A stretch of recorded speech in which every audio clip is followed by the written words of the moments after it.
This is USMLE QA, USMLE material presented in a question and answer format structured similar to the first aid for the USMLE Step 1 book. Question: what is the fasted state? Answer: the fasted state is a condition where the body is depleted of food and nutrients and has been without food for an extended period of time, typically for several hours or overnight. Question: what is the fed state? Answer: the fed state is a condition where the body has recently consumed food and is in the process of digesting and absorbing nutrients. Question: how does the fasted state impact blood and adipocytes? Answer: in the fasted state, blood glucose levels decrease and the body relies on stored energy from adipocytes to provide energy. This triggers the release of free fatty acids from adipocytes into the bloodstream. Question: how does the fed state impact blood and adipocytes? Answer: in the fed state, blood glucose levels increase due to the digestion and absorption of carbohydrates. The increased glucose signals the body to store excess energy as glycogen and fat in adipocytes.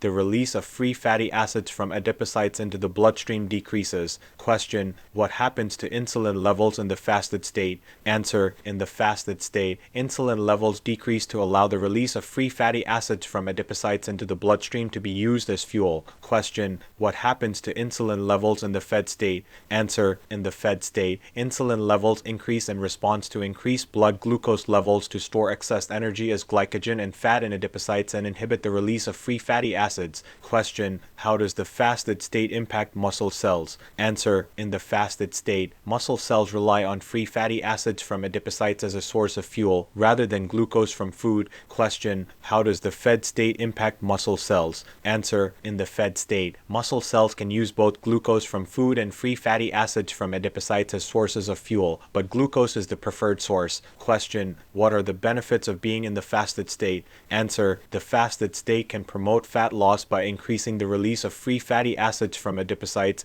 and reducing insulin levels. It can also improve insulin sensitivity and promote cell repair processes. Question: what are the benefits of being in the fed state? Answer: the fed state provides the body with a source of fuel and essential nutrients, allowing it to function optimally. It also stimulates the storage of excess energy in the form of glycogen and fat, which can be used during periods of fasting or low-calorie intake. Question: what is the impact of the fasted state on hormone levels? Answer: in the fasted state, levels of growth hormone may increase, which can promote fat loss and muscle growth. Cortisol levels may also increase, which can increase the release of free fatty acids from adipocytes. Question: what is the impact of the fed state on hormone levels? Answer: in the fed state, insulin levels increase, which can inhibit the release of growth hormone and cortisol. This can reduce the utilization of free fatty acids from adipocytes and promote the storage of excess energy as glycogen and fat. Question: how does the fasted state impact the metabolism? Answer: in the fasted state, the body relies on stored energy from adipocytes, which can increase the utilization of free fatty acids and promote fat loss.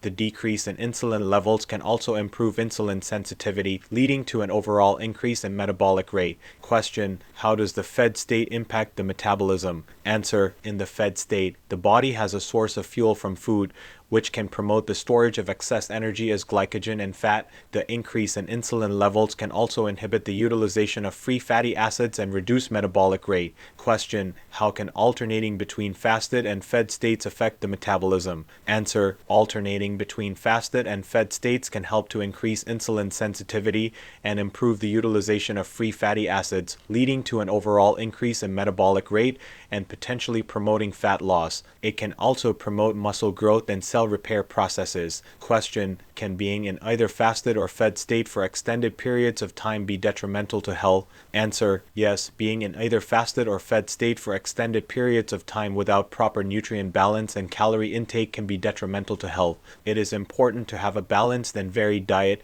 and to avoid prolonged periods of fasting or overeating. Thank you for watching our Q&A format video. We hope this helped you learn, review, and retain knowledge needed for the USMLEs. For more information on this topic, check out the link in the description. Now, if you want to take your USMLE prep to the next level, be sure to check out all our courses, which are structured to follow along with the first aid for the USMLE Step 1 book. You can find us at usmleqa.com. And if you're watching this on YouTube, be sure to like and subscribe.